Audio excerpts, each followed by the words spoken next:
lihat deh.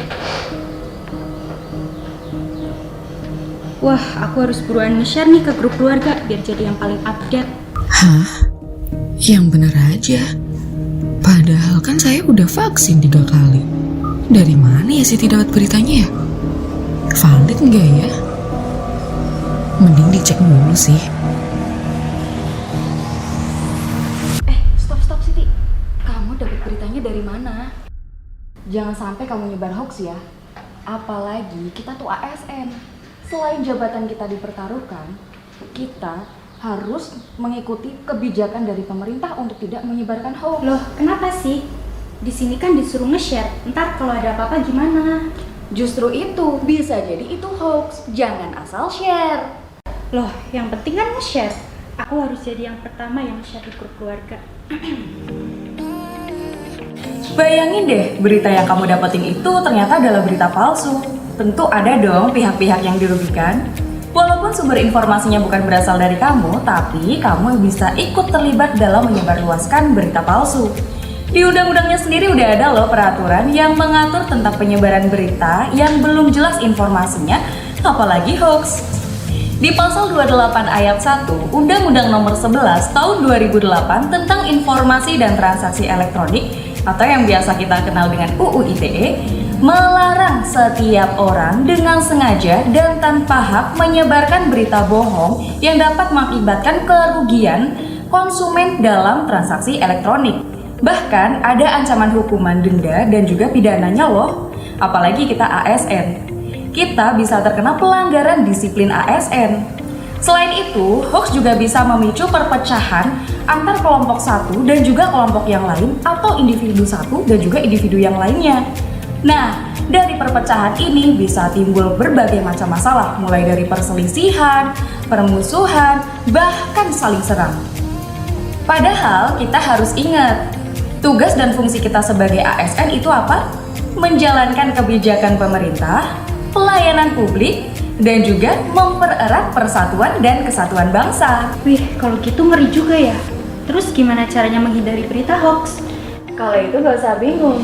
Yang pertama, kamu harus berpikir secara kritis. Jangan langsung menelan mentah-mentah informasi yang kamu dapetin.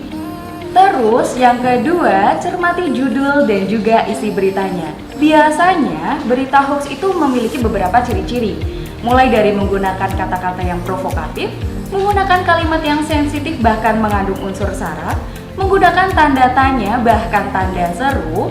Selain itu juga memuat ajakan untuk share dan juga memviralkan konten tersebut.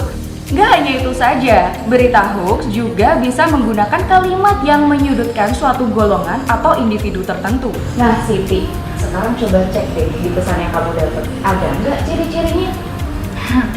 Kayaknya iya deh. Terus apa lagi? Yang ketiga, kamu harus lihat dari mana sumber beritanya. Kamu harus waspada kalau berita yang kamu dapetin itu ternyata dari situs atau domain yang kurang familiar. Informasi resmi dari pemerintah itu menggunakan domain.go.id atau dari situs yang terpercaya. Siti, pesan yang kamu dapat itu dari situs apa? Enggak sih, cuman dari chat WA doang. Nomor asing juga. Kalau kayak gitu mas, semua orang bisa kali bikin dari WA. Terus ada lagi? Ada nih, biar kita benar-benar makin teliti ketika mendapatkan suatu informasi. Periksa kembali foto dan juga video yang kamu dapetin.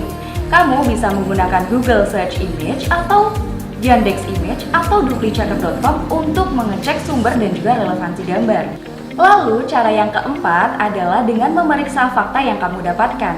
Kamu bisa memeriksa fakta menggunakan situs lain yang pastinya terpercaya.